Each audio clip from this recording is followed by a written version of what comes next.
তো গাইস প্রথমে ভিডিওটি দেখো, তারপরে এই ভিডিওর ফানি কমেন্ট পড়বো। আমাকে ওয়েস্টার্ন আর হচ্ছে শাড়িতে বেশি ভালো লাগে। সো আমি যখন ফিট থাকি না তখন একটু একটু লুজ প্যাটার্নের ড্রেস পরি। সো আমি যদি আমার ফিগারটাই না দেখাতে পারি তাহলে তো এটা কেমন না, এত কষ্ট করে লাভ কি? আপনি তো সেলসেলায় বেচতে যাইবেন। तो चलिए शुरू करते हैं। হাতের প্লেয়ার যখন মাঠে চলে আসে একটু অশ্লীলতা তো হবে। যাহার নামে তোর এই ফিগার দিয়া গিটার বাজাই গো।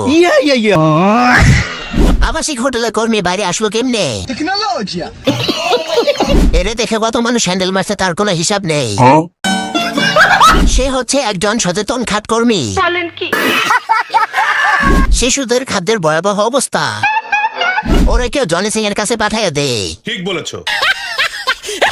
এইটুকু কাপড় পরা কি দরকার ছিল, পুরোটা খুলে আসতা। নিজের যত্ন নিলে হবে না, বড় বড় মনগুলোর যত্ন নিতে হবে।